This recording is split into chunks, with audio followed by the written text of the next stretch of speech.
back. I am back. Get it together, though, child, cuz. Ooh. Come on in. Come on in. Come on in. Come on in.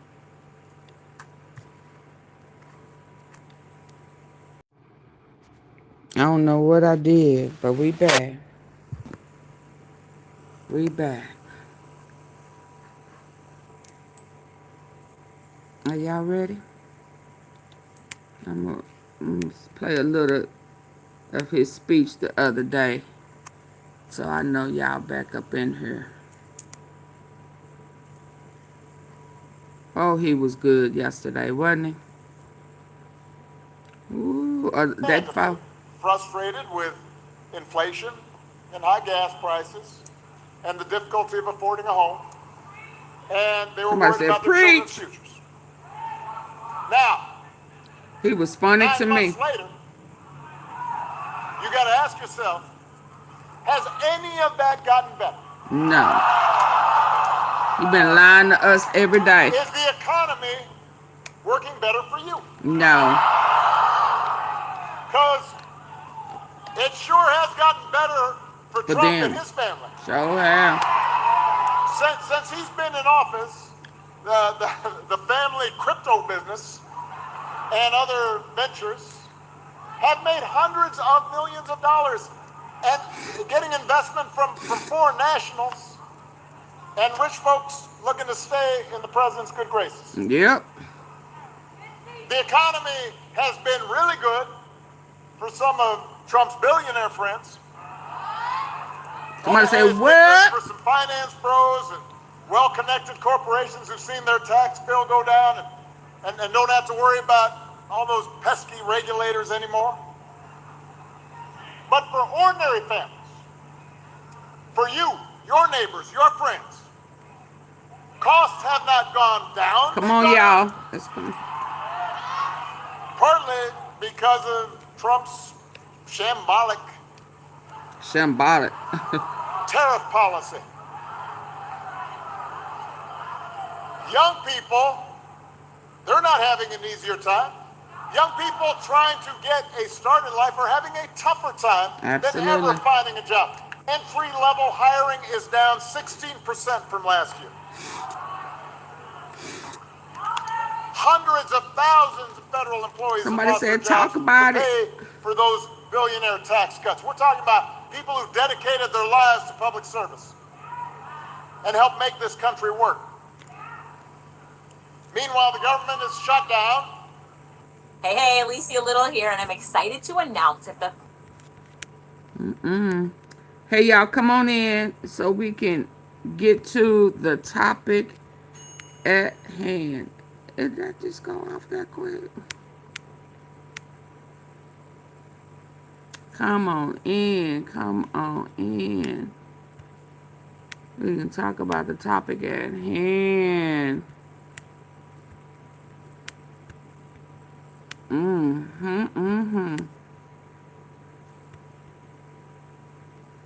Please come in, hitting the like button. I would greatly, greatly, greatly, greatly, greatly appreciate it. You know what I mean? Oh, Lord. I didn't know it was so close to the time when we got off that last one.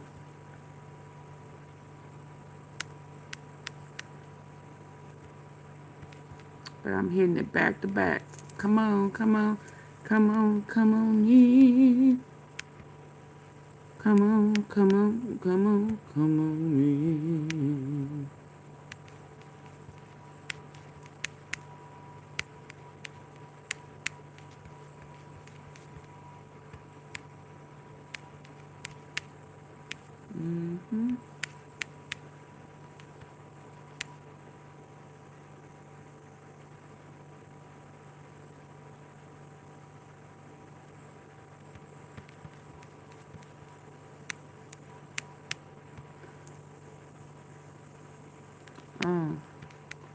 I want to hear him tell that girl, I see you. Thousands of federal employees have lost their jobs to pay for those billionaire tax cuts. We're talking about people who dedicated their lives to public service. Absolutely. And helped make this country work. Meanwhile, the government is shut down, which means small business loans are suspended and help for vulnerable people is delayed. Healthcare premiums for millions of people are about to double or even triple next year. And he stood up there on 60 Minutes and said it was lower. And the Republicans who are running Congress right now, they're not even pretending to try to solve the problem. They're not even going to work. But getting paid. They haven't been in session. They're not showing up. And as for the president, I mean, in fairness, he has been focused on some critical issues like paving over the Rose Garden so folks don't get mud on their shoes.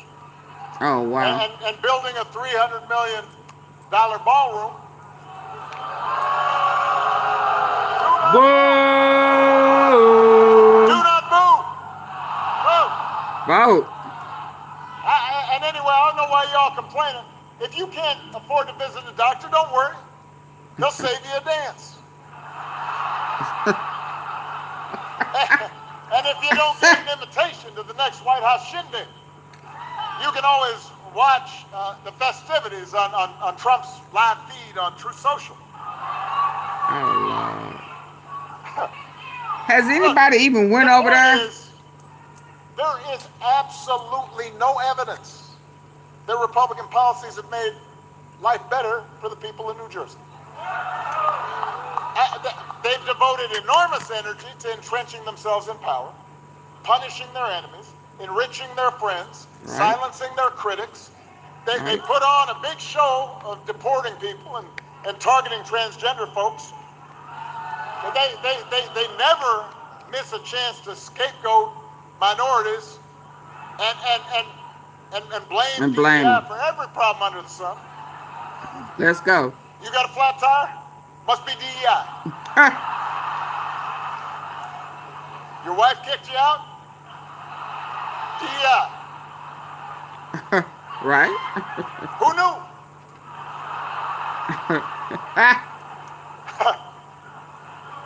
Let's go. But what they haven't done is help you. That's right. They haven't put forward serious proposals to lower housing costs or make groceries more affordable. They haven't improved our schools or made healthcare more accessible or shortened your commute or prepared young people for a future where they might take their jobs. Minimum wage.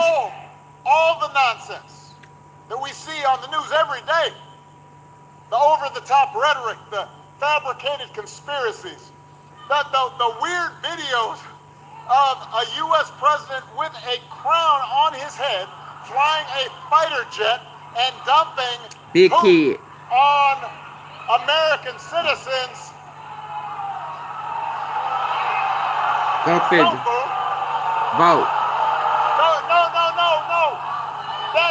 Wait. That's not even worth booing about. Because all of that is a distraction. All of it is designed to distract you from the fact that your situation, your life, has not gotten better. Right. They do it so you won't notice.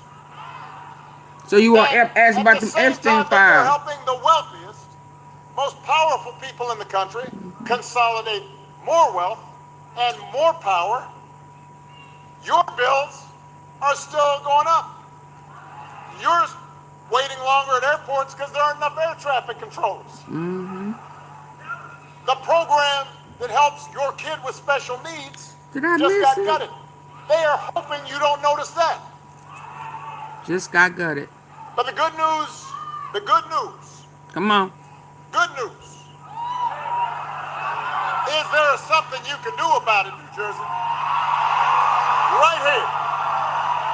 Right now, because you've got a candidate for governor who's a proven fighter. Did I miss it? Who's got a track record of getting stuff done.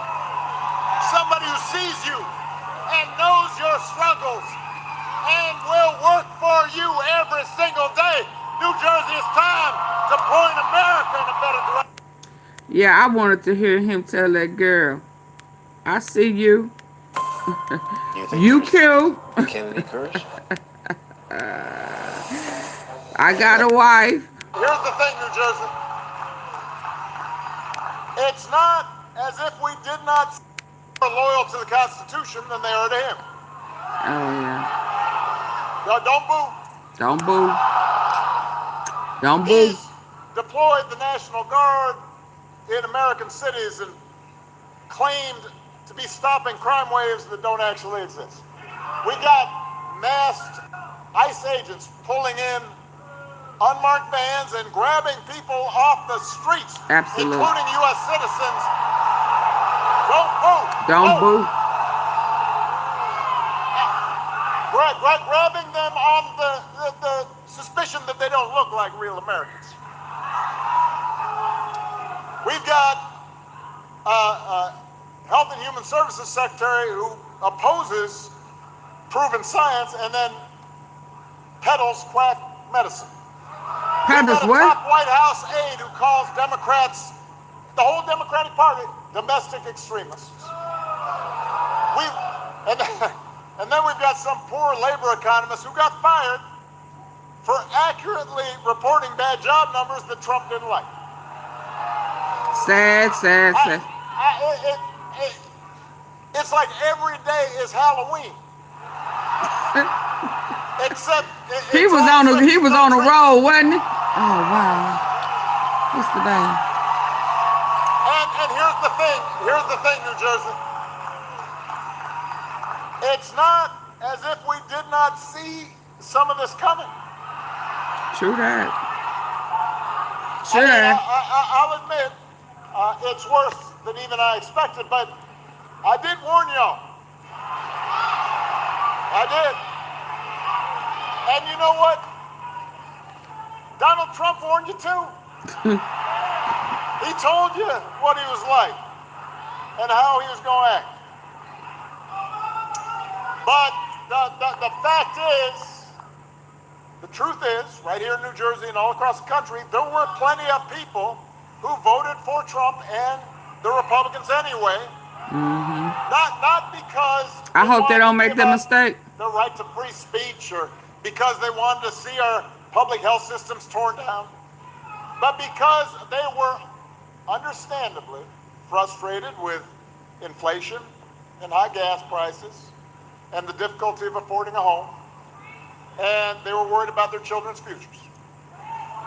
Now, 9 months later, you got to ask yourself, has any of that gotten better? No. Okay, y'all, let's get to Is the it. economy working better for you? Nope. Because it sure has gotten better for Trump and his family. Okay, y'all, let's get to today.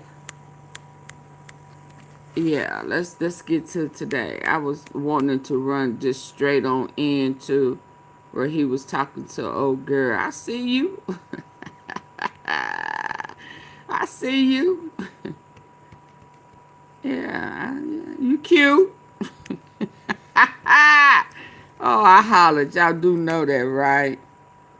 He said, but I got a wife. And she fine, too.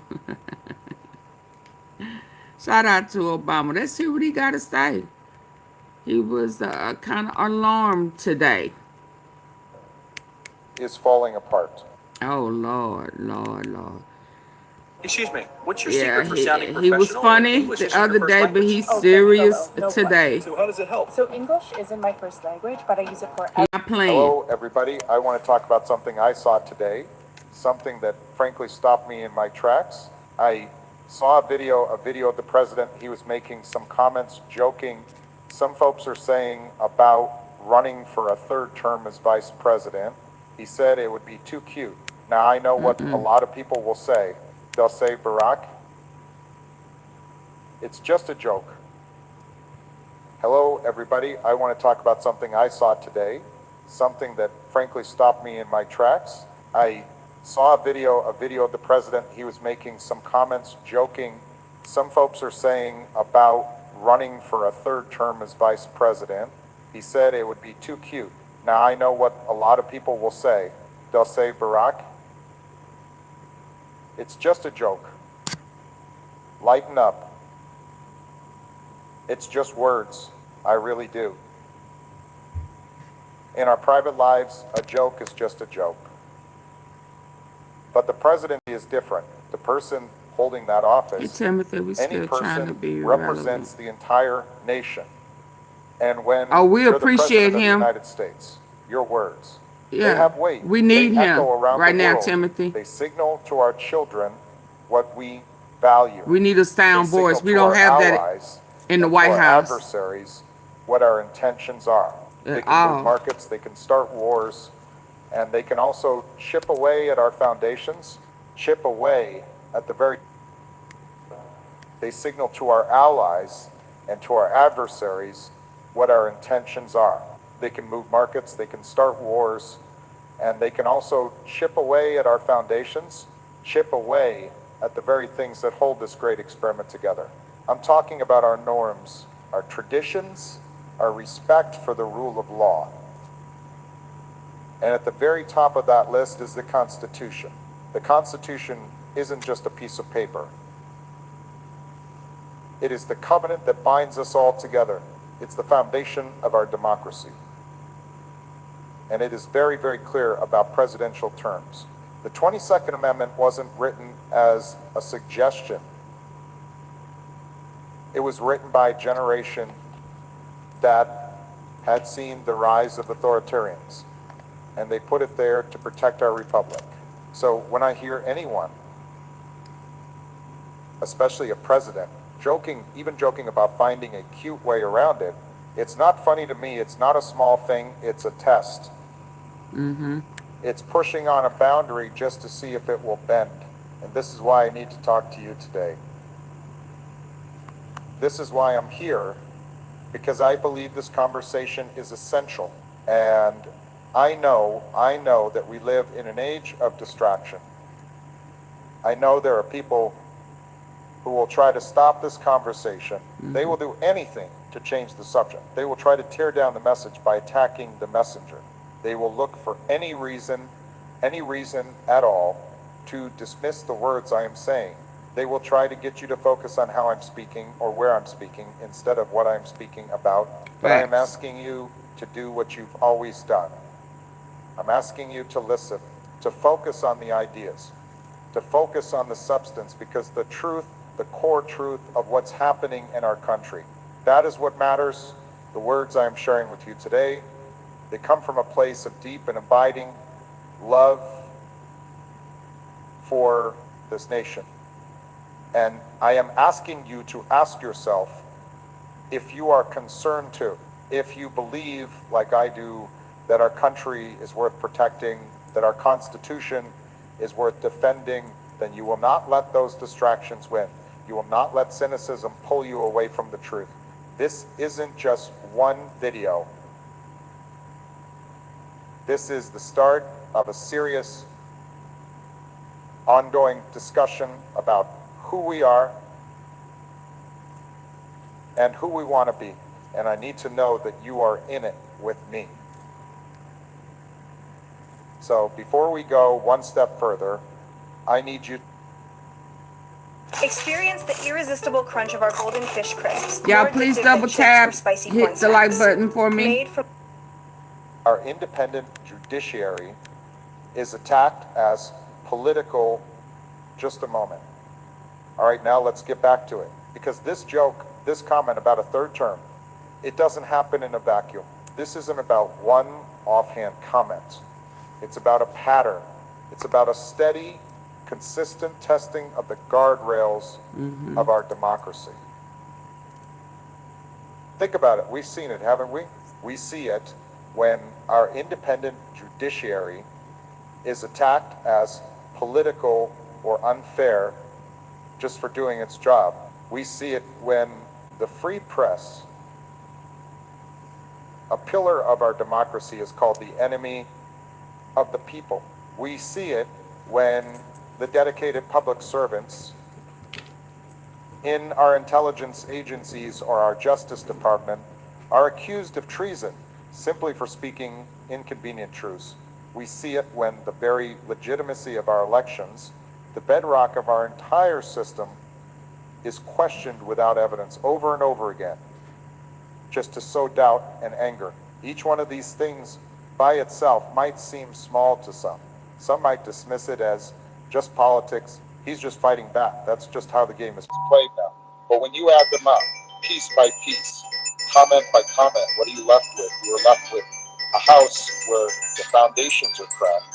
You are left with a nation where the trust that holds us together is falling apart. You are left with a generation of young people who are learning that the rules don't matter, that the truth is just whatever you can get people to believe. When I had the privilege of serving in that office, Michelle and I lived in that White House. We were reminded every single day that we were just temporary residents. We were stewards. We were servants of a trust that had been passed down to us by generations of Americans. A trust given to us by you, the American people, and you feel that weight. You feel the weight of the history in those halls. You think about Washington stepping down after 2 terms, setting the standard for a peaceful transfer of power. You think about Lincoln holding the Union together by the thread of that Constitution. You know, deep in your bones, that the office is not about you. It's not your power. It is your responsibility. It is your duty to preserve, protect, and defend that Constitution. So when I hear this kind of talk, this cute talk about 3rd terms, about finding loopholes, it worries me deeply because it suggests a fundamentally different view of the presidency. It suggests that the office is not a sacred duty, but a personal prize. It suggests that the Constitution is not a set of sacred rules to be obeyed, but a set of inconvenient obstacles to be maneuvered around, and that is not the America I know. That is not the leadership that a great nation of 330 million people deserves. You, the American people, you deserve better. You deserve leaders who take their oath of office with the utmost seriousness. An oath that doesn't have a footnote that says, unless I'm kidding. An oath that doesn't have an exception. It's politically convenient. You deserve leaders who understand that true strength isn't found in tearing down institutions, but in building them up. True strength isn't about how loud you can shout. It's about how well you can listen. It's about your commitment to the truth. It's about your respect for your fellow citizens, even the ones who didn't vote for you. That is what you deserve. That is the better approach. And it's not just a nice idea. It is essential for our survival. When leaders start to treat the limits of their power as a joke, it's only a matter of time before they stop treating them as limits at all. Now, I know what some people are thinking. They're listening to this and they're saying, Barack, come on. It's just talk. It's just words. No, it's not. Why are you making such a big deal about this? And I get that. I really do.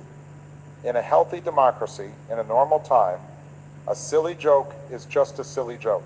But these are not normal times. And in politics, words are the first step. Words clear the path for actions. Words normalize things that should never be normal. When you joke about something as serious as the constitutional limits of your own power, you are sending a message. You are planting a seed. You are telling your supporters, and you are telling the world that the rules, the very rules that are supposed to bind everyone, especially you, that maybe they're just suggestions. Maybe they're flexible. Maybe they're only for other people. And that's a dangerous seed to plant. I've seen the reactions to this video. The news summary I read said it was a mix of anger and ridicule. I want to talk about that anger is real. It's not manufactured. It's the deep frustration of people who love their country and are tired. They are tired of the constant chaos. They are tired of the division.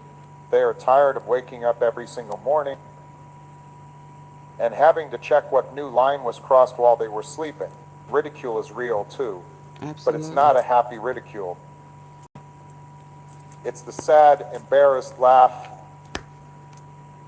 of people looking at the highest office in the land and thinking, is this really who we are now? Right. Is this what our great nation has become? This isn't just about one man. It's about the administration. It's about the tone that is set from the very top. Is the tone one of service? Is it one of respect for the law?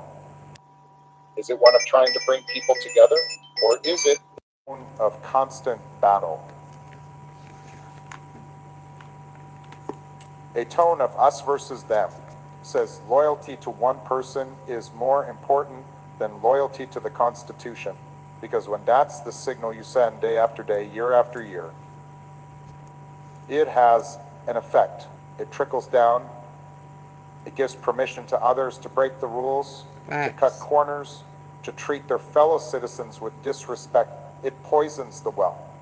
It makes us lose faith, not just in our leaders, but in each other. And that is what worries me the most, the erosion of trust, the breakdown of the basic idea that we are all in this together. This is why I am having this conversation. It's why this channel exists. It's why I asked you to join this community, because there are a lot of forces out there that want you to be cynical. They want you to be distracted. They want you to get so tired of the noise that you just tune it all out. They will try to get you to argue about anything except the real topic. They will try to get you to argue in the comments about things that don't matter. They'll try to get you to focus on me or the format or how this message is getting to you. Let me be perfectly clear.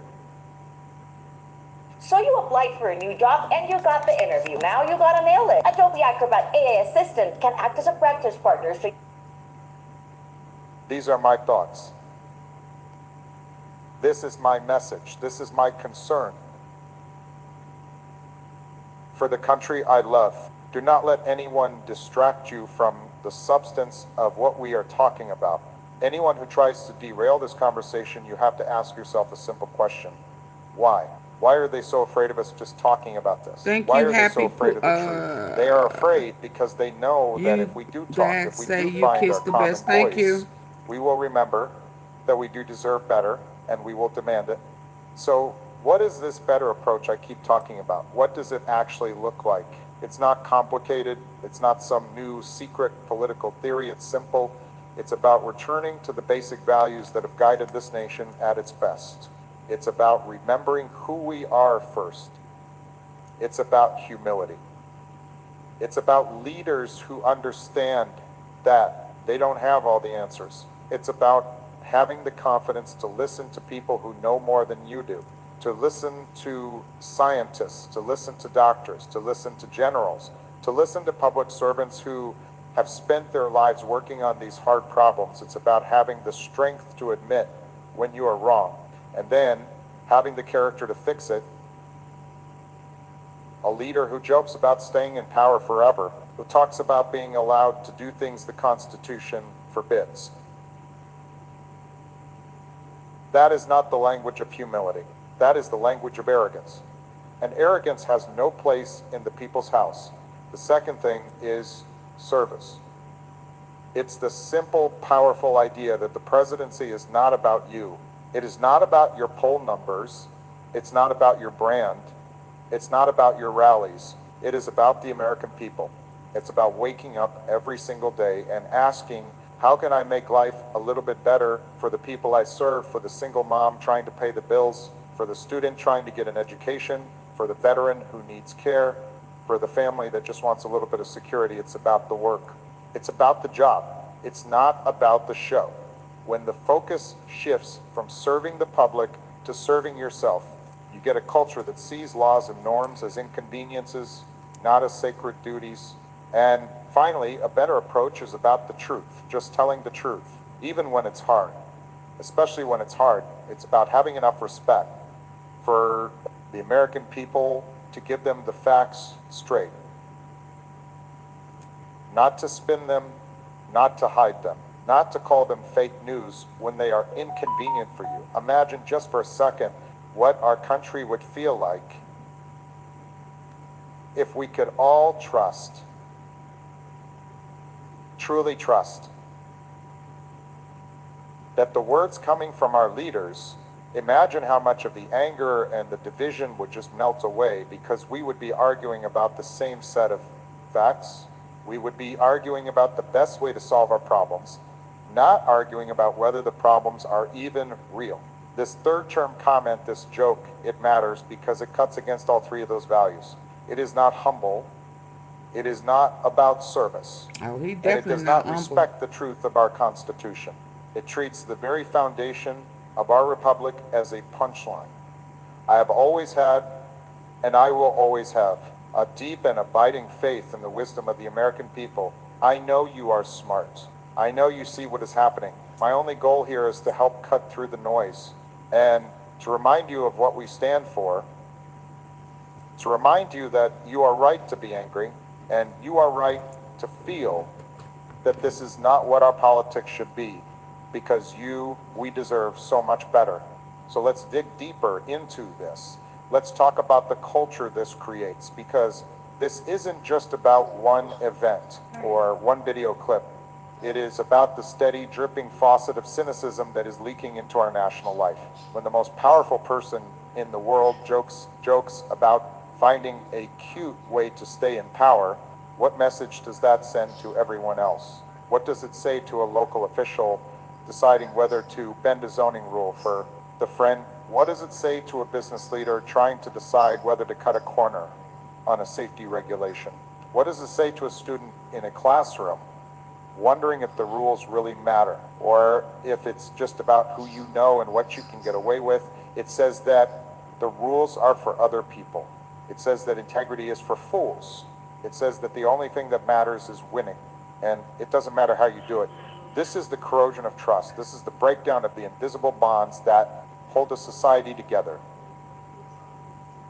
This is what is happening in America. We are seeing it. We are seeing it in the way we talk to each other. We are seeing it in the anger at school board meetings. We are seeing it in the way we look at our neighbors with suspicion instead of with kindness. We are being taught day after day to see each other. This isn't just a burger, it's a Midwest masterpiece. Fresh beef, real Wisconsin cheddar, thick cut bacon, and creamy garlic mayo, topped with lettuce and tomato on a garlic herb pretzel bun. Try the new roasted garlic and bacon pub burger at Culver's. Now's the time for a great deal on a new Honda. Get incredible long-term value from the Kelley Blue Book Best Value brand. Buy online, reserved from select dealers. As enemies, not as fellow Americans. This is the real world cost of a leadership that respects nothing but its own power. It's a leadership that thrives on chaos. It wants you to be angry. It wants you to be divided, because when we are all busy fighting with each other, we are not paying attention to what they are doing. We are not holding them accountable. And this is why I need to be so clear with you.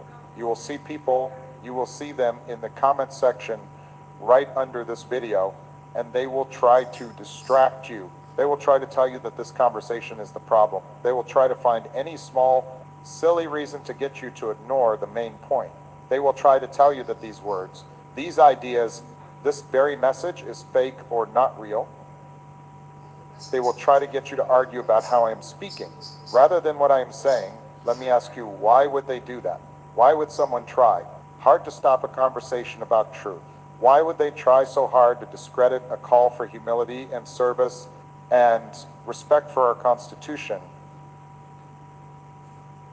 It's because they are afraid of that conversation. It's because they are comfortable with the cynicism. They are comfortable with the anger. They are telling you by their actions that they do not want to find a better way.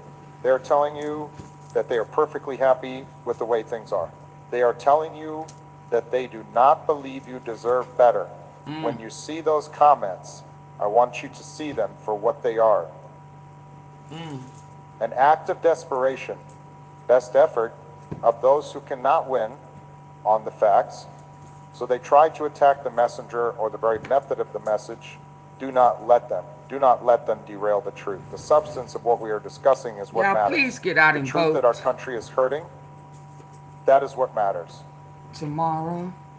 The fact that we need to find our way back to decency, that is what matters. And I want to talk about what this looks like to the rest of the world, because Wow. He's putting us on. for my point. 8 Yeah. years in that office, I traveled, I went to capitals all over this globe. He's trying to let I us sat know how across bad it from really is. prime ministers and presidents and kings. And I also sat with young people in town halls from Asia to Africa to Europe. And the one thing that was always clear, the one thing that gave America its unmatched power, was not just our military. It was not just the size of our economy. It was the power of our example. It was the idea, the beautiful, radical idea that a people could govern themselves, that power was not taken by force, but given by the consent of the governed, that we had a set of rules, a constitution that was stronger than any one person. That was our light, that was our city on a hill. It's what gave hope to dissidents in dark prisons. It's what inspired young women to demand the right to go to school. It's what gave strength to reformers trying to build their own democracies. That example, that is our greatest national treasure. And when the President of the United States gets on a stage and jokes about breaking the most fundamental rule of our democracy, the peaceful transfer of power, the limits on his own term, what does that do to our example? It shatters it. It breaks it into a million pieces. Our allies, the friends who have stood with us for generations, they watch that video and they get nervous. They ask themselves, can we rely on America? Are their institutions still strong? Are they still the leader of the free world, or are they just becoming like everyone else? And our adversaries, our adversaries, they love this dictators, strong men, authoritarians all over the world. They take this video and they play it for their own people. They put it on their state-run television and they say, look at the President of the United States. He doesn't even respect his own Constitution. He thinks his term limits are a joke. So why do you ever listen to the Americans? They try to lecture us about democracy. Why do you listen to them when they talk about our human rights or our sham elections?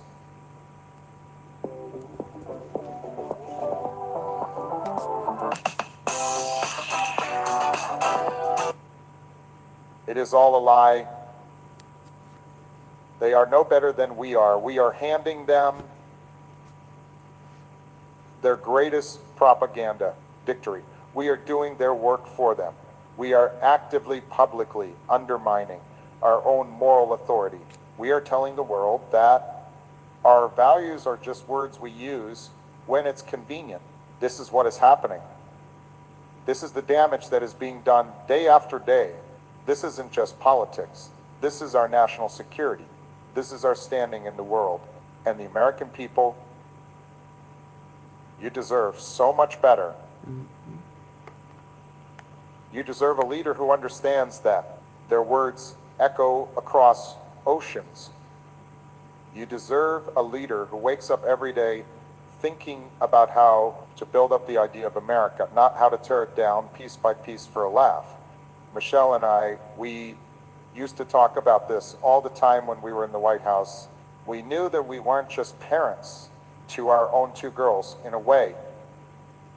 We were helping to set an example for all our children. Our kids are watching. They are always always watching. They listen to what we say, but more importantly, they watch what we do. They see what is on the news. They hear the words coming from our leaders. And when they see the most powerful person in the country making a joke about breaking the biggest rule in our democracy, what are we teaching them? What lesson are they learning? Are we teaching them that the rules don't apply to powerful people? Are we teaching them that the Constitution, that big important document we talk about in school, is really just a suggestion? Are we teaching them that it's cute to find ways to get around your responsibilities? This to me is one of the deepest, most quiet, and most lasting kinds of damage. It's the erosion of our character. It's the slow, steady drip of cynicism being fed to the next generation. It's hard enough being a parent. It's hard enough trying to teach your kids about integrity and honesty and the importance of telling the truth. But how can you do that? How can you look your child in the eye and tell them you have to follow the rules? They can just point to the television and show you the President of the United States laughing about not following them. This is the culture that is being created. It's a culture of me first. It's a culture of anything goes as long as you win. It's a culture that laughs at humility and calls kindness weak. And that is not the America I know. That is not the America you are trying to build for your families. The better approach is one that remembers our children. It's a leadership that takes its role as an example seriously. It's a leadership that is willing to be boring, if boring means being steady and honest and truthful. It's a leadership that says, I am going to act in a way that makes you proud. I am going to act in a way that your children can look up to. You deserve that. Your families deserve that. And this is why this conversation is so important. And it's why I get so frustrated, so deeply frustrated when I see people try to stop this conversation, when they try to distract you, when they show up in the comments to argue about silly things, to try to poke holes, to try to get you to look over here instead of looking right at the truth. Anyone who tries to tell you that this conversation is fake or not real or not important, they are telling you out loud that they do not care about the example we are setting for our children. They are telling you that they are perfectly fine with this culture of cynicism. They're asking you to look away. And I am asking you, for the sake of our kids, do not look away. Now, let's talk about our institutions. It's a word that sounds big. Institutions. But all it really means is our system. It's our courts, it's our Justice Department, it's our free press, it's our right to vote. And at the very center of it all, it is our Constitution. These are not just old buildings in Washington. They are the guardrails. They are the guardrails on the highway of our democracy. They are what keep us safe. They are what keep us from flying off the edge. And what we have seen for years now is a steady attack on every single one of those guardrails. The free press is called the enemy of the people. Our intelligence agencies, filled with patriots, are called the deep state. Our judges are attacked and called political just for doing their constitutional duty. Our election workers, our neighbors are threatened just for counting the votes. This is a pattern. Things happen here, but no one really talks about it. We have 25 to... It is a deliberate strategy to tear down any person, any rule, any tradition that might stand in the way of personal power. And so when I hear this joke, this third term is Vice President comment, I don't hear it as a joke. I hear it as one more tap, tap, tap on the guardrail. I hear it as one more test to see how much weight it will hold before it breaks. The president, any president, does not just have a job. They take an oath to preserve, protect, and defend the Constitution of the United States. That oath is not a joke. It is not a suggestion. It is the single most important promise a person can make to the American people, a better approach, the approach you deserve, is one of respect for that oath. It is a leader who understands that their job is not to tear down the guardrails, but to fix them, to make them stronger, to pass our democracy on to the next generation in better shape than we found it. That was my goal every single day. I had plenty of disagreements. I disagreed with Congress. I disagreed with the courts. I got frustrated with the press. But I never ever questioned their right to exist. I never questioned their legitimacy. I understood that these institutions are bigger than any one person, including me. So when you see those people in the comments trying to distract from this very conversation, they try to tell you this isn't real or it doesn't matter. You must understand what they are doing. They are, in fact, helping to tear down those guardrails. They are telling you that they don't care about the Constitution. They are telling you that they don't value our institutions. They are telling you that this person or this party is more important than the entire American system that has kept us free for over 240 years. They are telling you they do not love this country more than they love their own anger. And that is why we must have this conversation. That is why we must speak the truth. I want to talk for a moment about how this all feels. I hear from people every day, and you know what they tell me? They're tired. They are just so tired. They're tired of the noise. They're tired of the fighting.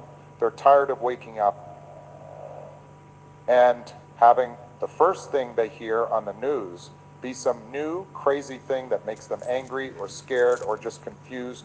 People are working hard. They're trying. Are y'all listening to the message, or are y'all listening to that is AI? The message is real, right? What are we doing? But y'all, a clown be on every day. That's not AI, but it's still a clown who's stealing our money and funding it with a devil worshipers that is in some predator files,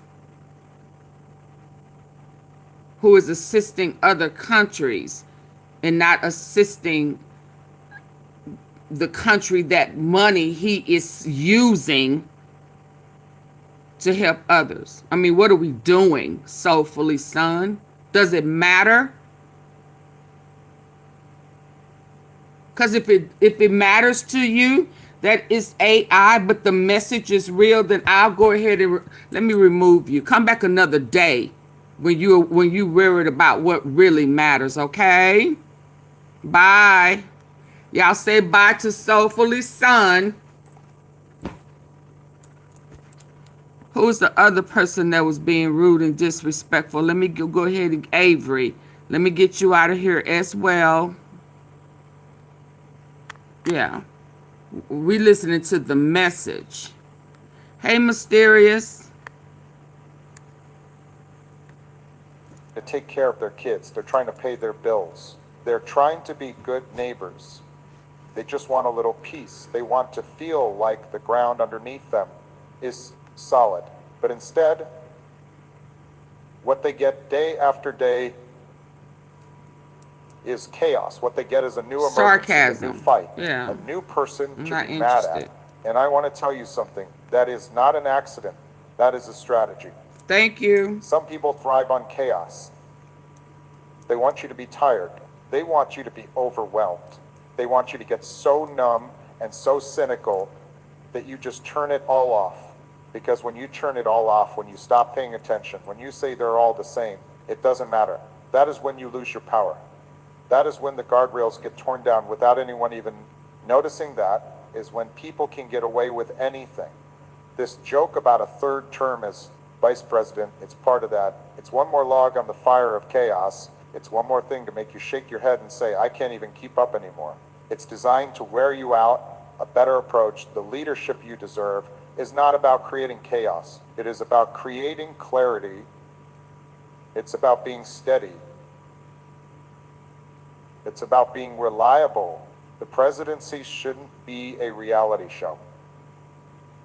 It should be a job. A hard, serious job. You, the American people, should not have to spend every single day worrying about what your president is going to say.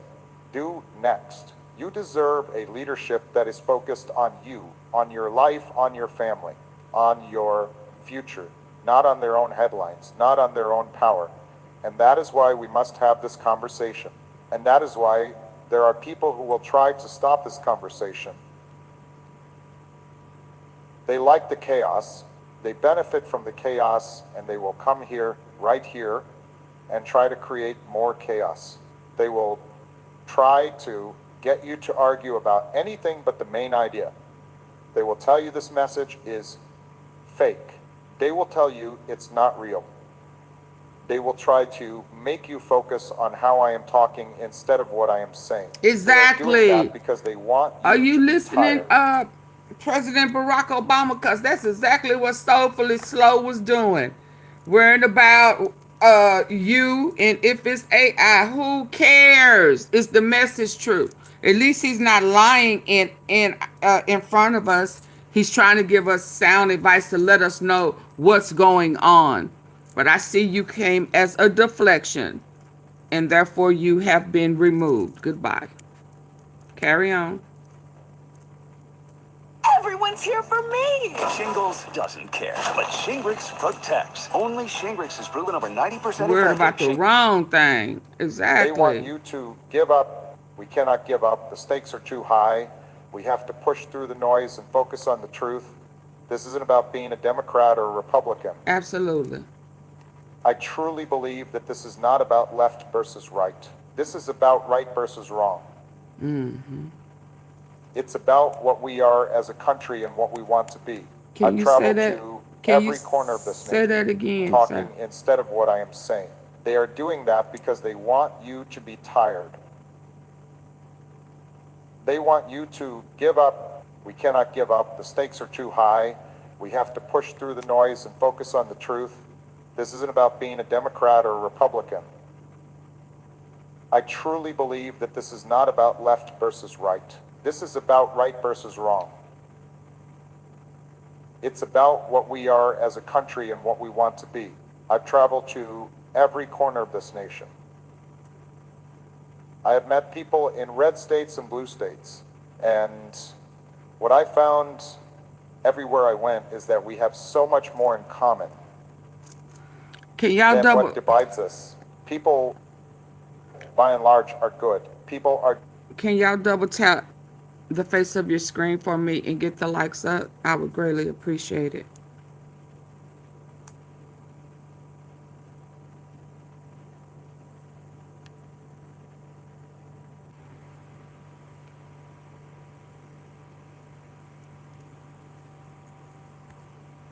Decent.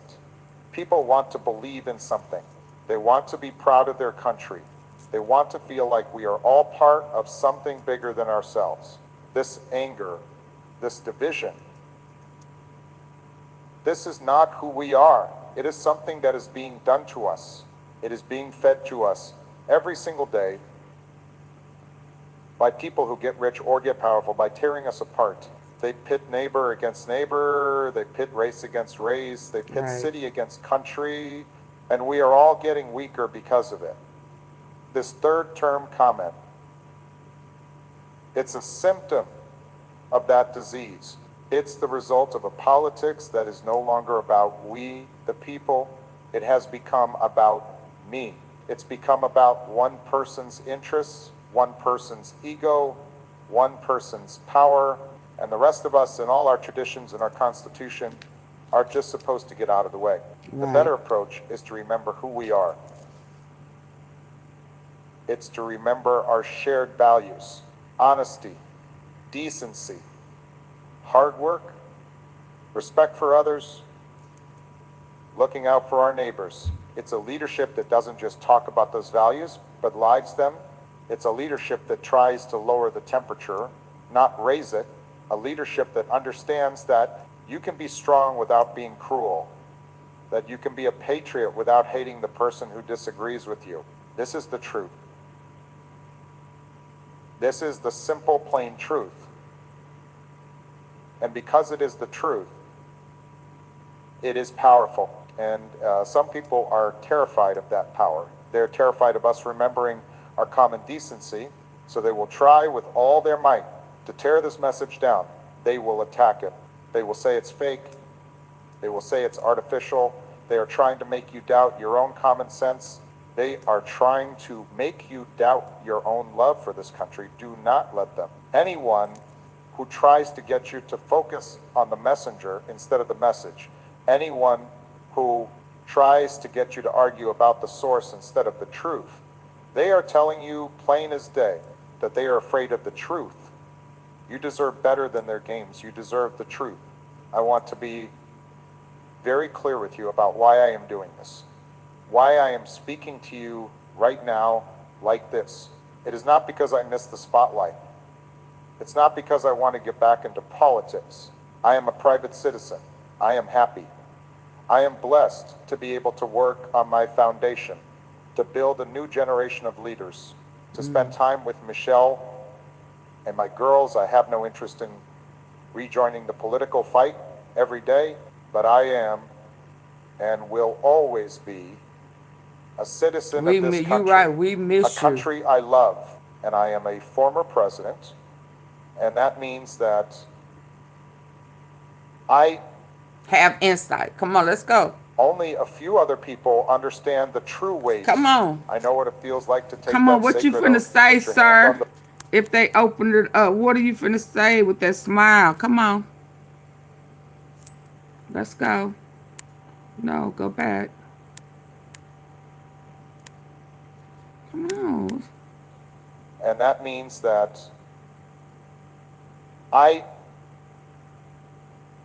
only a few other people understand the true weight. I know what it feels like to take that sacred oath, to put your hand on the Bible and swear to preserve, protect, and... Don't it seem like he about to say it, y'all? Don't he? What were you was about to say only a few people know? What? Come on now. I am blessed to be able to work on my foundation, to build a new generation of leaders, to spend time with Michelle and my girls. I have no interest in rejoining the political fight every day, but I am. But you are what? And will always be a citizen of this country, a country I love, and I am a former president, and that means that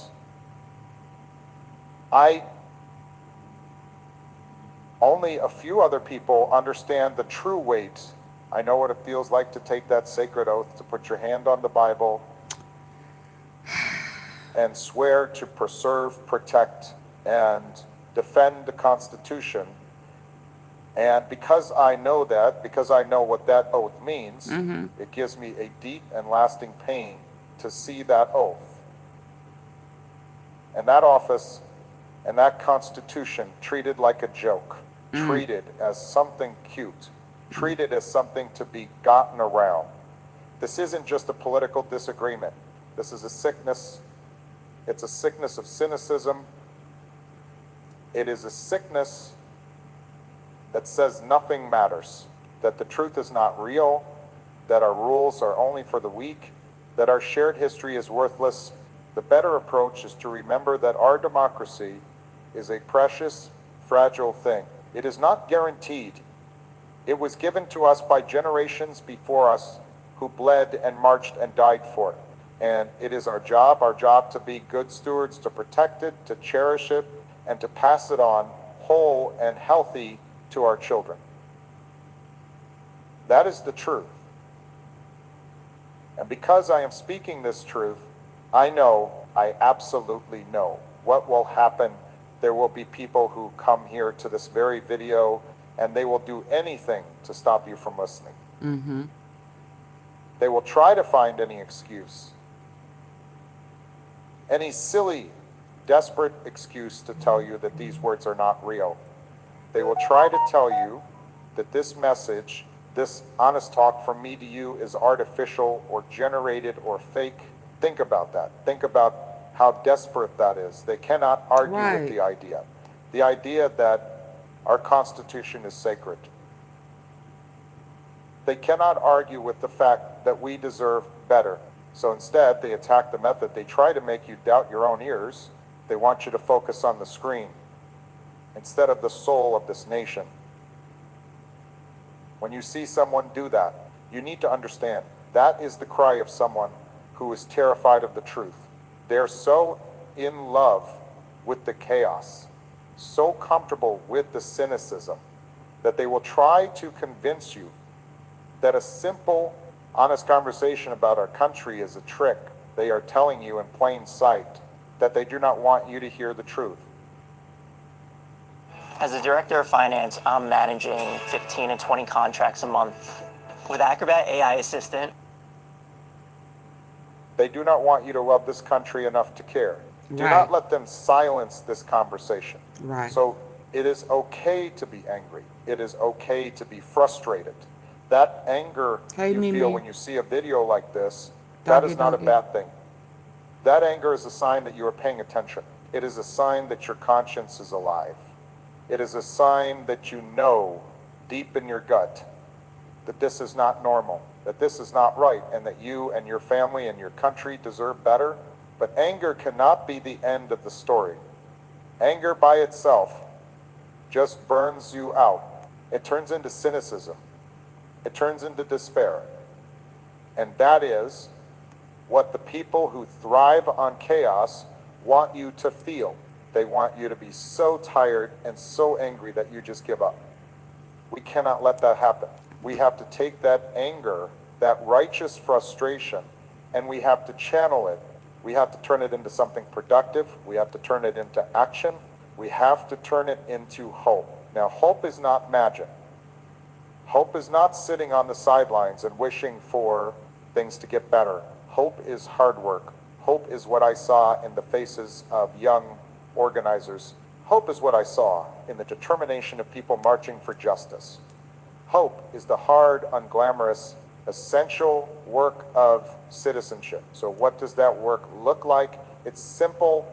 It means you have to stay engaged even when you are tired. It means you have to register to vote. It means you have to vote in every single election, not just the big ones.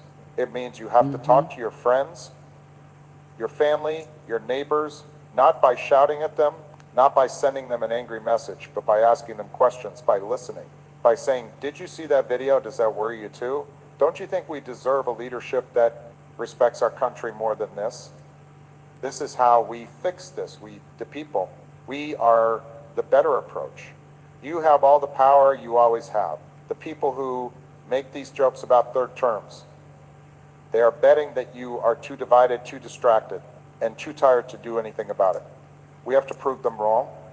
We have to stand up not as partisans, but as Americans, as citizens who believe that our Constitution is more than just a piece of paper, as people who believe, as I have always believed, in a more perfect union.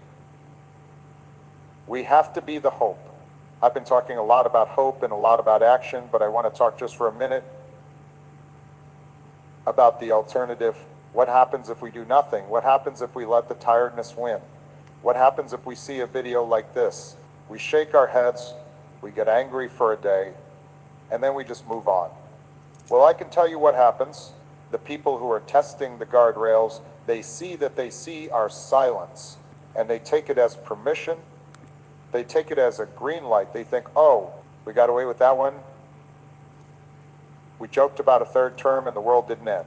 People got mad online, but they went back to their lives. So thank you, what can Janet. we Hi, try Tia next? Kiss. This is how it happens. This is how norms are eroded. This is how the foundations of a republic crack. It doesn't happen all at once. It's not one big dramatic event. It happens in 1,000 small cuts, 1,000 jokes, 1,000 tests, 1,000 moments, We're good and decent people who love their country. We're just too tired or too distracted to stand up and say, no, enough. This joke, this cute comment is one of those cuts. This is one of those tests. If we just let it go, if we just laugh it off or tune it out, we are telling them that the Constitution is in fact just a suggestion. We are telling them that their cynicism is right. We are telling them that we don't care. And that is a dangerous, dangerous message to send. This is why this conversation is so important. This is why I'm asking you to stay engaged. And this is why I promise you, there are people who will try to stop this very conversation. They will show up right here and they will try to derail us.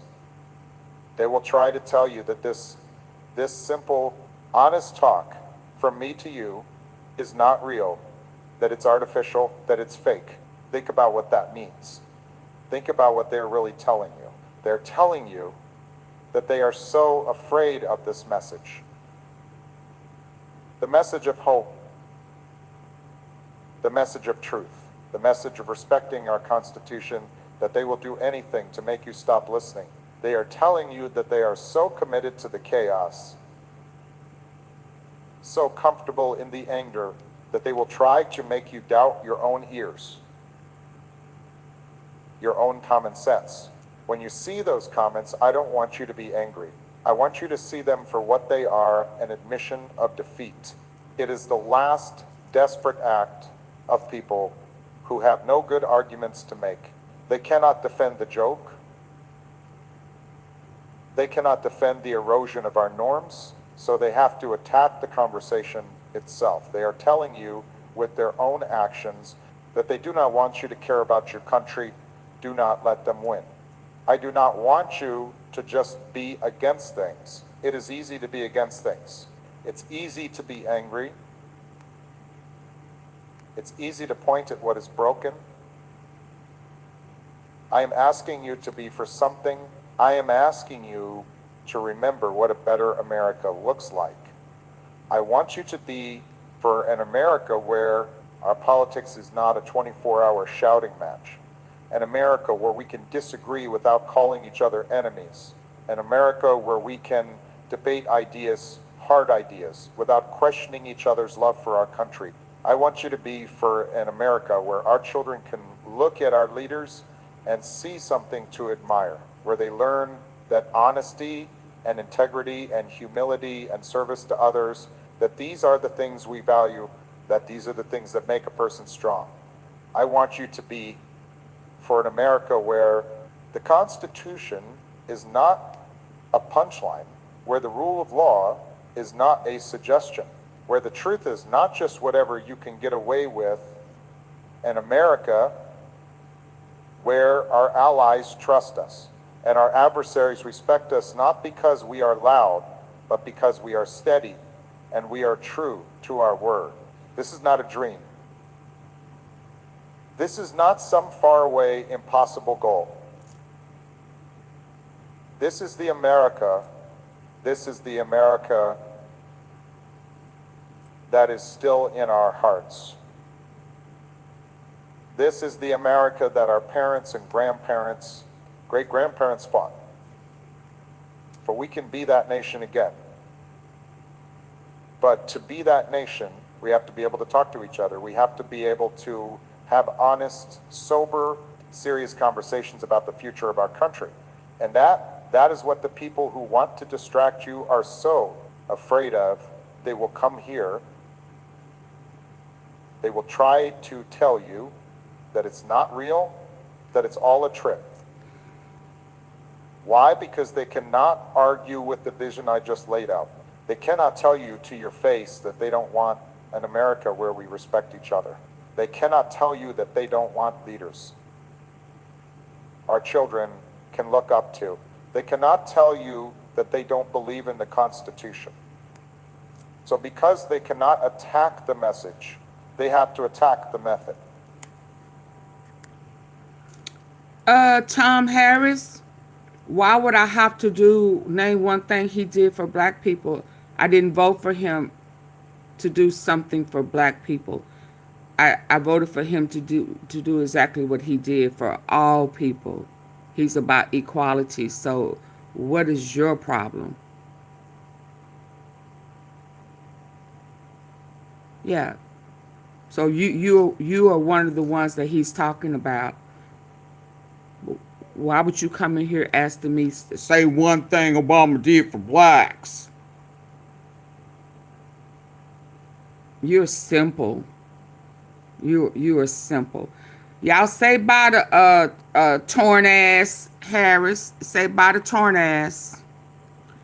Bye torn ass. Get your ass up out of here. He was for equality. He never ran on just doing something for blacks. What type of stupid shit is that? It is the only move they have left. It is an act of total weakness.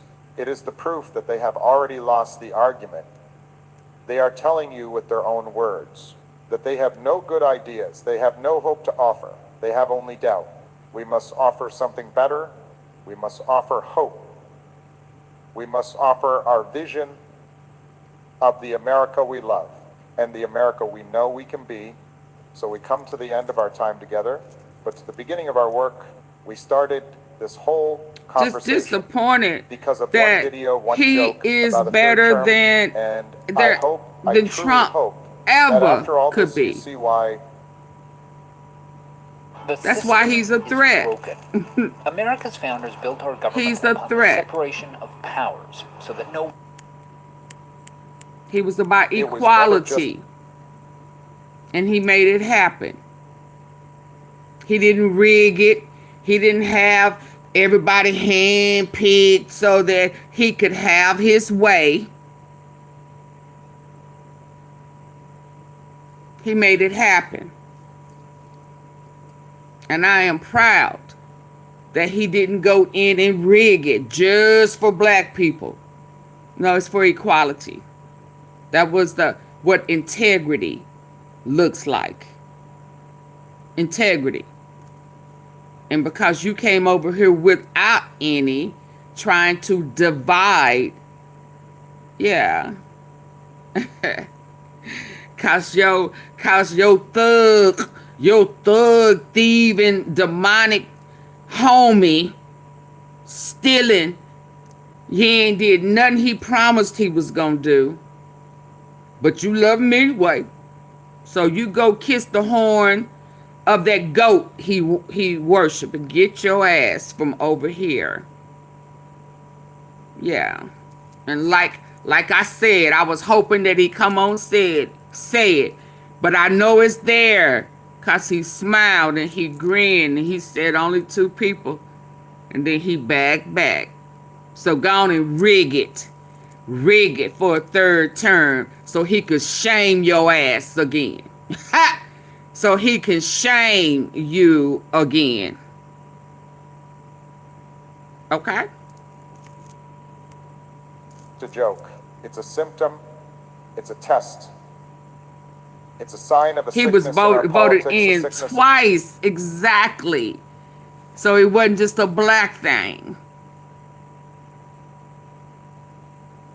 Yeah. And then he tried to help him. But now we know that he had a demonic plan. He's a devil worshiper. And he eats the ass of Israel. Yeah. And neither one of them are Jews. Let that sink in. Yeah. They devil worshipers. And they're pedophiles, PDF filers. I'm sure they play with each other. Yeah. Maybe that's why that shit be running down his leg. Cynicism. Yeah. It says nothing is sacred, not even our Constitution. It's a sickness that wants you to be In a row. angry and tired. Absolutely. And divided. A purple But flag. I'm here today to tell you that there is a cure. That cure is not me. That cure is you. ICE It is you, the 3 American Ks. people. It is your decency. It is your common sense. It is your belief, which I know you hold deep in your hearts, that this great nation deserves better. You deserve leadership that is humble. You deserve leadership that is focused Hey. on service. You deserve leadership that tells you the truth. That is the better approach. It's the Absolutely. approach that built this country. And it is the only approach that will save it. This is the truth. And this truth is so powerful, so basic, and so American that it makes some people very, very afraid. They have gotten so comfortable with the chaos, so comfortable with the anger, that they will do anything to stop a simple, honest conversation like this one. They will come here to this very video, I and they ain't will try letting to it happen. distract you one last time. They will try to tell you that this message of hope, this defense of our Hi, Constitution, Gary. this appeal to our shared values is fake, that it's artificial, that it's not real. When you see them do this, you're seeing the last desperate act of people who have nothing left. They cannot argue with the ideas. They cannot defend the joke. They cannot tell you why we don't deserve better. So they have to attack the conversation itself. And guess what? Even attacking the conversation, your conversation, whether it's AI or not, is still better than Trump. Still better. It still sound. It still holds attention. It still resonates. Absolutely. He still can't beat you, even in AI. How about that? So any way he come, he is beneath you. And that eats his ass up. Because he could never, and I do mean never, measure up. All he's good for is stealing, because he's a thug. He's a thug. How about that? Who have a list of kids, girls and boys. The youngest 11 years old.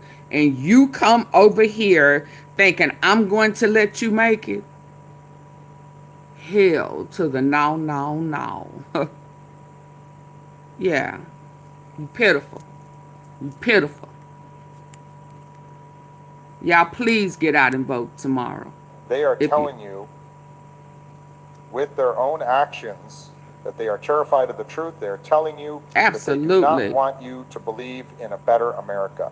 They are telling you, Hey, in Crystal. fact, that they do not care about this country as much as they care about their own anger. We must not let those voices win. He We only must cares choose about hope Israel over fear. and his We investments. must choose truth over cynicism. Absolutely. And we must choose our country, our united country, over any one person. If you're with me, if you believe that we deserve better, I need you to do 4 things for me. First, I need you to like this video.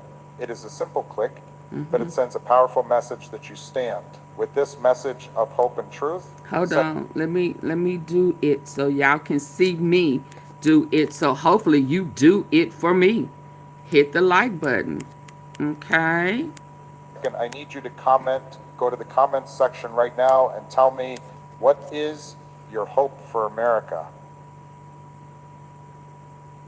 Let's fill that space with so much decency and so much hope that there is no... Man, we just haven't had a president that talked to the people.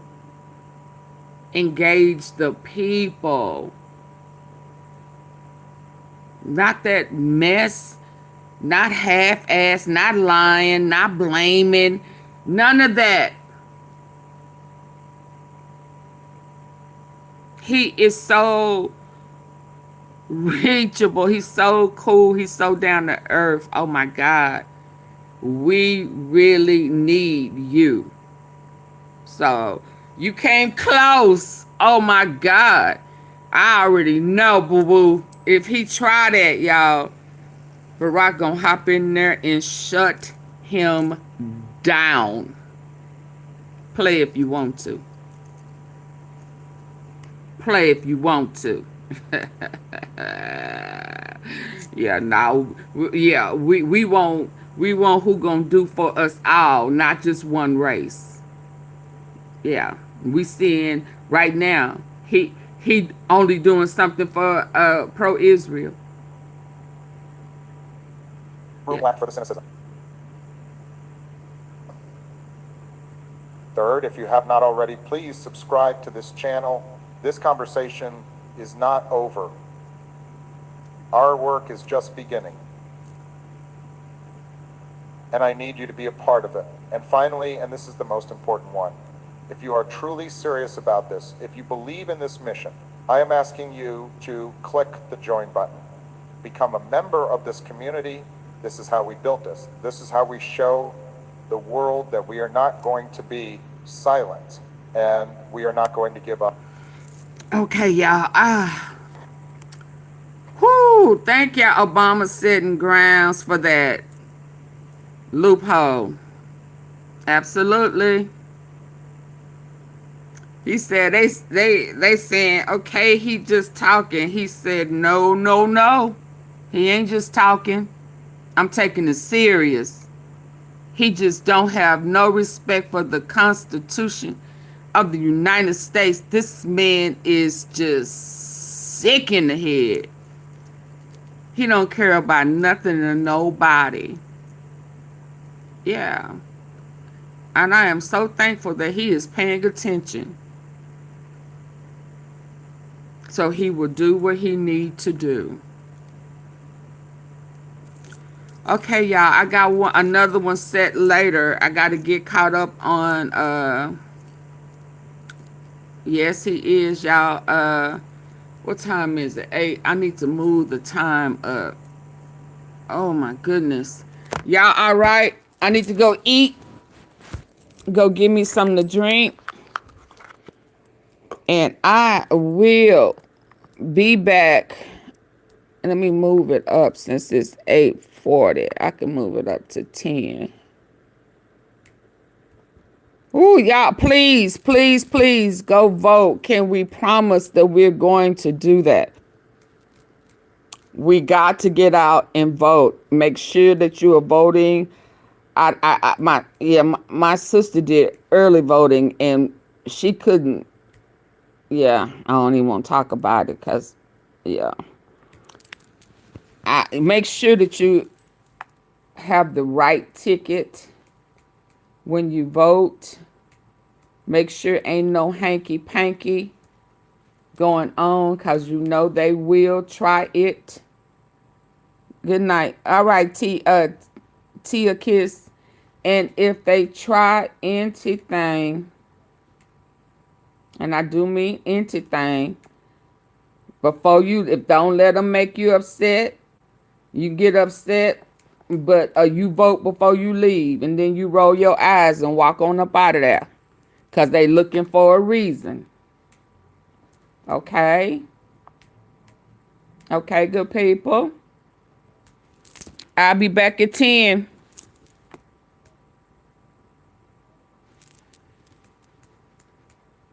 Thank you. Watch your ticket. Absolutely. They are up to something. Oh, wait a minute. He got an emergency order.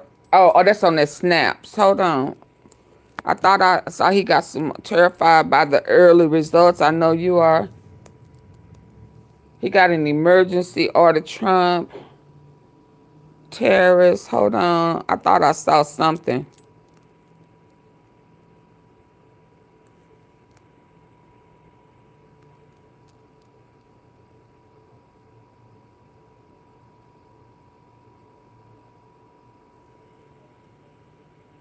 I don't know that person.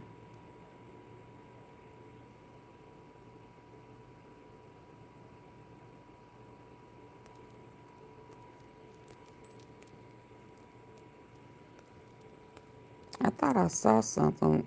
Who is this person? I don't know. Hold on. And it could change everything. Today, we've got breaking developing news about Donald J. Trump.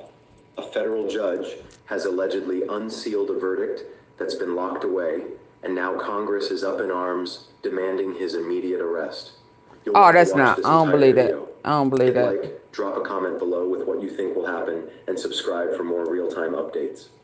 In a move that has stunned Washington, a federal judge has reportedly broken others demanding. I don't believe that. I don't know that guy. I don't know that.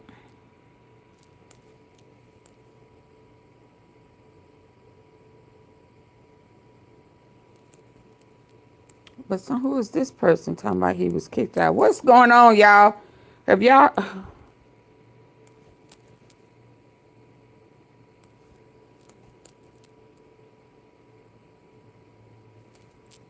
Why are my regular people? I don't know these people. They be lying. What is this one? When you download the Hardee's app and join My Rewards right now, buy 3 hand-breaded chicken tenders, get 3 free. The only felon president in the history of the United States, Donald Trump, has just filed a 96-page appeal trying to undo the New York conviction for the hush money and falsifying business records where he was convicted a few years back. And 90 the argument is something not page. because he's innocent, but because as president, some of the evidence that came in that case was off limits and it should have never come in. So we're going to unpack the appellate brief that they filed, and we're going to talk about the likelihood of success. Spoiler alert, it's not very high. I'm Sean Kernigan, that's Brian Kabatek. This is Civil Action on the Legal AF Network. Just a reminder before we jump in here on the Trump hush money case and the crazy appeal that they filed. Hit that subscribe button if you like this content. Hit that like button if you like this content. Share this with whoever I you thought might he had find money. Find it informative or Pay it. Brian, where do we start on this issue? All them little stunts ain't working. To start with this, Sean, is let's remind everybody exactly what happened, because so much has happened since he was convicted felon President Trump. Is that, and I think that's the official title now. Is that this Convicted felon President Trump. The story coming out that he had slept with her, had this illicit relationship, and that there was this money that was paid to her to shut her up, right before the 2016 election. Yep. And it's one of those things that could have changed the election. You don't know, but it's significant. And I think that's something that shouldn't be lost on people in this discussion, wherever you stand on it. It was a significant cover-up. So what happened is Michael Cohen was actually asked by Trump to pay her off. And he took out an equity line of credit on his own personal residence and paid her. And then once Trump became president, Cohen. in 2017, he wrote checks to him, to Cohen. Trump wrote checks to Cohen, yep. Oh, wow. Signed them in the White House, right? While he was in the White House. That's an important fact here. And paid off Cohen. So that's the underlying issue. And Sean, just describe what crime that is in the state of New York. Well, that is called falsifying business records, which is a felony if it's in the first degree. And first degree requires intent, the intent to defraud.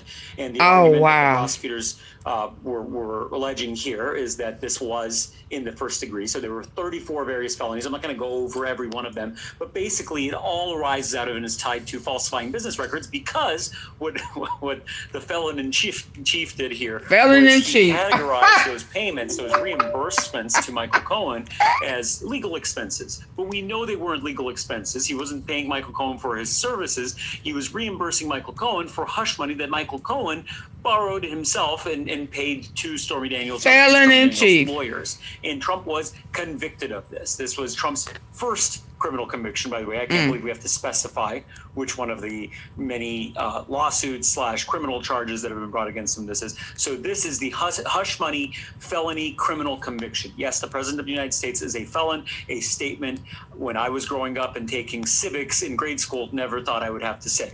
But yeah, so the felon president has now filed an appeal. So I think maybe I should talk next about the structure of how this works. Just as a reminder, this was in New York State Court, and the lowest level, the trial court level of New York State Court, is called the Supreme Court, unlike kind of everywhere else in California, where it's called the Superior Court, the lowest level, and in many other states. But in New York, it's the Supreme Court, and now it's at the intermediate appellate court level, which is called, I believe, the appellate divisions of the Supreme Court.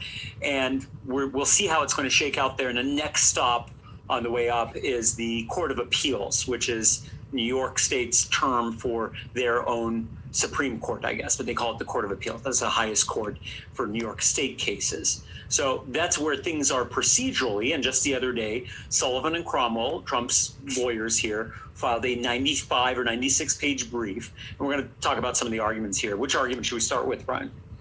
Well, before we even get to the arguments, I want to talk a little bit about appellate procedure. An appellate procedure, if you break it down simply, can be broken down into two specific categories.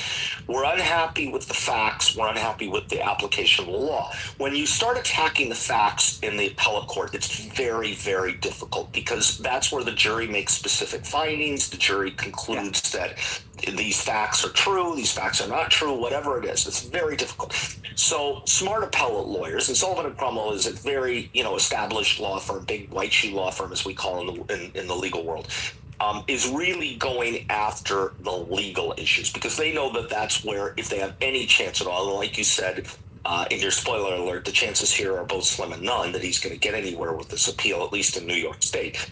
He's really going after the legal issues. And the number one legal issue that he wants to go after is the ruling from the United States Supreme Court in July of 2024 called Trump versus the United States, which is amazing as a title. Just let's focus on that for a second. Because I do feel like the entire presidency is Trump versus the United States. Right, that's the theme of the times right now. Yeah, we're in Trump versus United States era. Yeah. And so it's not a super narrow ruling, but it is a fairly narrow ruling. It says that when the president of the United States is acting in his or her official capacity, that there's a degree of immunity, right? It's not like total immunity, but yeah, some immunity. But it's pretty high. Yeah, it's official it is. Acts. It's official acts. It's things he does in his capacity as president. If he directs someone to go into a city and blow things up, for example. If he's doing that in his official capacity as a president, there's immunity. So as Brian said, I think the key issue here, the main question at the center of this appeal, and we'll talk about the other arguments that they've made, because usually on appeal you have one big theme and you throw in a bunch of other arguments too. So the main question. So his argument. Go ahead. Yeah, go ahead, Sean. I'm sorry to interrupt you. Okay, sure. I'll go ahead. Fine. You say it. His main argument is basically, look, I signed these checks in the White House. They were, while I was president, I was signing these checks, so you can't come after me. So this is reverting to his argument that he made in the Supreme Court that anything he does while he's sitting president, he has complete and total immunity for. And under that theory, he could argue, he could, execute Melania one day and say, well, I did it while she was sleeping in her bed in the White House, and you can't prosecute me. Yeah. And I mean, it's right. It's funny, but it's like that is the extension of his argument. Well, the problem here, Sean, is these acts, the predicate here, which we call sort of the origin, all took place in October of 2016. The agreement took place in October of 2016, and his quote unquote official act is he's sitting behind the Resolute desk in the White House in the Oval Office, and he's signing his crazy signature. He's signing checks. That's his official act. That's what he claims his official act is. So most people, including, the two of us here, think that is probably a non-starter. Now, I want to talk about this at the very end. How does this ultimately get to the United States Supreme Court? But let's put that on hold for a second. Let's anything you want to add to the immunity argument? Well, I want to point out, I want to focus on some of the timeline there you just described. This all starts in October of 2016 in the lead up to the 2016 election, which is why they needed so desperately to make Stormy Daniels be quiet, and that's why the hush money was paid then. So it all comes out of that. So it's a very tough argument to say that the reimbursement of him sitting in the office and signing checks to Michael Cohen to reimburse it and then categorizing those as legal bills, I don't see how that's an official act. I don't see how that's something he's doing in his capacity as president, because the whole thing stems from Donald Trump, the presidential candidate, in pre-November of 2016 taking place. But anyway, let's go on to some of the other arguments. Brian, which one do we dive into next? Well, I want to go into, maybe one of my favorite arguments here is that he actually argues in his brief that Alvin Bragg, the district attorney of New York, the district attorney of the city of Manhattan, really, that this was a targeted prosecution, that he was going after Trump for a vendetta, and that is completely prejudicial and inappropriate. You can't pick on somebody because you have a vendetta against them. And that in and of itself is inappropriate, and you can't engage in a prosecution like that. Now, Sean, I don't know if you're one of the smartest people I know. Can you hook a link between that and anything else? No. I can. What else is like that, Brian? I mean, it's dripping with hypocrisy and irony, right? I mean, right now, he's admitted that he's going after. Yes, I know you. He's admitted that he's going after. He's going after Comey. He's going after Letitia James for a vendetta. Yeah. And he is the most vindictive. This is like the height of hypocrisy. Everything about him is hypocrisy. Charge or what are we talking about? And it's like, oh, really? You know somebody else who does that? You, the defendant in this case, the one who was convicted, the convicted felon, has a tendency to go after people with political motivations. So that's interesting. Wow. My favorite argument that they make is about the judge in the case. They argue that the judge should have recused himself because the judge has a huge conflict of interest because he made a $35 donation to a Democratic cause in 2023. That's not to Trump. Not to Trump, Democrat. To a Democratic cause, not to a candidate running against Trump, just to a Democratic cause, $35, and they argue that the judge should have recused himself because of that. Right. I don't know. I mean, these arguments that they're making are very thin. They're let's say their best argument really involves this immunity argument from the Trump versus United States case. So I wanted to finish by talking about the fact that how does this ultimately potentially reach the United States Supreme Court, where, no surprise, he's packed the court with Trump supporters and who at this point seem like they're willing to do anything he wants at all. And here's how it reaches it. So right now it's in the state court system. And that's a problem for Trump because in the state court system, he's not dealing with the handpicked judges. He's not dealing with the system that he's tried to rig. But once the highest court in New York rules on it, Sean, he then has the right to file a petition for certiorari for review before the United States Supreme Court. Now, in the interim, he's tried to remove this case to federal court, and it's failed. He's trying again. It's failed. It's not. It's going to go through the New York system. It's also going to take a while. Let's be honest. Once it gets to the New York Court of Appeals, which I said is the highest court in the land of New York within the state court system, then he can, and he'll probably lose there. Then he can appeal to the United States Supreme Court. But as Brian said, he has to file a petition for that. It's not a guaranteed review. And part of me thinks when we were first reading this brief and talking about it, the immediate reaction that Brian and I both had was, I bet you that the immunity issue is front and center, so that could be the hook for having the Supreme Court review it. Otherwise, they would have looked at some of the other evidentiary issues that they talk about, kind of more nuanced procedural things, procedural and evidentiary issues that aren't as, they're nowhere near as compelling. Not to say that the immunity issue is compelling, but they're not that interesting. They don't have a lot of merit. That's why this thing is front and center, so they can make it attractive to the Supreme Court and judges and Trump's handpicked judges on the Supreme Court. I mean, what do you think, Brian? Is that why it's set up this way? I think that's right. I think one thing, my last comment on this, as we wrap it up, is remember the real winners that came out of this case are now Judge Emil Bovee, who was one of his lawyers. Yep. And Todd Blanche, who's now the number 2 person in justice. These were his lawyers. So, I've been a lawyer for a long time, and we don't win every single case. I've lost a couple of cases in my career, jury trial cases. I've never been appointed to a high-ranking official position because I lost a case. I want that on the record. Losing the case, yeah. Well, maybe keep your phone on. Keep your phone near you. Maybe Trump will call you. No, he's not going to call you. Well, this is an interesting issue. We'll let you know when we see the response briefs to this and how the Court of Appeal. And then we have this. And then I'm going to eat. Okay. Is Donald Trump, and Democrats are on the precipice of delivering a huge blow to Donald Trump in his second term. Mikey Sherrill, the Democrat, up by... the common denominator here is Donald Trump, and Democrats are on the precipice of delivering a huge blow to Donald Trump in his second term. Mikey Sherrill, the Democrat, up by 6 points. Abigail Spanberger in Virginia, up by 10. Zohran Mamdani, up by 16 points in New York City. But the key common component is they are all going after Donald Trump. and all the Democrats lead from New Jersey to Virginia to New York City. They all lead the Republican and independent opponents. Oh, that's gonna hurt. It's one thing when early voting shows dramatic Democratic turnout.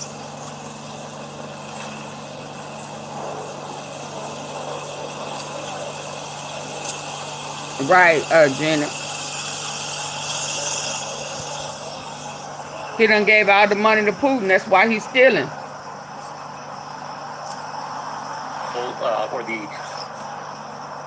It's another when even Fox News are out here airing messaging from the former president that has been living rent-free in Trump's head since he came upon the scene. Rent-free in his head and his supporters.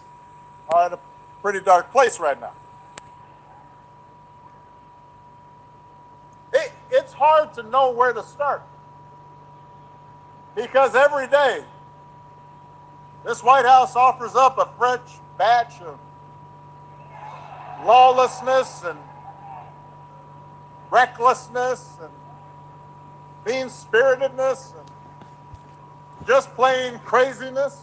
I can't say it's been a Monday to remember for the current president. First, CNN's Harry Enton discussed the margins on the upcoming elections in New Jersey, Virginia, and New York, where in which the Democratic candidates, while sharing differing views across the board, have unified on one core message, and that is Trump is disastrous for the country, and it's resonating with voters, apparently. But Mikey Sherrill, the Democrat, up by 6 points. Abigail Spanberger in Virginia, up by 10. And Zohran Mamdani, up by 16 points in New York City. The bottom line is this. Yes, there are ideological differences between the Democrats, but the key common component is they are all going after Donald Trump, and all the Democrats lead from New Jersey to Virginia to New York City. They all lead the Republican and independent opponents. How much is he impacting the cases? Never mind that they want to beat him.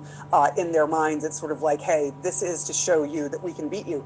But how much is he affecting these? I mean, look, Donald Trump is a huge drag in all of these races. Look at his net popularity ratings. In New Jersey, he's 11 points underwater. Virginia, 14 points underwater. Not much of a big surprise in New York. He's 35 points underwater. And I will note nationally in my aggregate of polls, he's about 13 points underwater. In our CNN poll, he's way below that, which looks a lot like New Jersey, a lot like Virginia. So these races, in my mind, could be huge bellwethers going into next year to understanding how Donald Trump is impacting these races. He is a huge drag in across the board, New Jersey, Virginia, and New York City. Do these races tell us anything about the midterm as to what happens here and what might happen in the midterm? Yeah, okay. So, I was mentioning, of course, Donald Trump being a huge drag, right? He's at his second term lows, not just in our CNN poll, but across the different polls that we were looking at this weekend. And why is it that these races are so important? Well, go back through history, jump in that DeLorean. Look at what has happened when Democrats sweep New York City, New Jersey, and Virginia governor. They won the U.S. House the next year 5 out of 5 times in the last 90 years. You go all the way back to the FDR administration. So the bottom line is this. When Democrats do well in these off-year elections, when they sweep New Jersey, Virginia, and New York City, historically speaking, that means they go on to win the U.S. House of Representatives the next time around. And when we're in this national polarized environment and Donald Trump is as unpopular as he is, I think that history is likely to hold if, in fact, Democrats do sweep tomorrow, which at this point looks more likely than not. We will have Get to see out and vote. Also that makes Democrats not look Get so out good. So and it's kind of vote like tomorrow, this historic please. norm will stay as per usual. And that, my friend, is why we go 365 years to find out what happens next year. Messaging that was echoed by former President Barack Obama, first at a rally in Virginia where he campaigned for Abigail Spanberger while simultaneously prosecuting the case against Donald Trump and the Maga faction, saying, quote, and the Republicans in Congress, they're not even pretending to solve the problem. They have not even been showing up to work. That can't be true because Mike Johnson seems to be losing sleep all the time, apparently. People keep commenting to me, you look so tired on TV. I am so tired because we're not sleeping a lot. We're working overtime. He lying. Okay, y'all, I'll be back later. Put the strength of Amazon behind your business.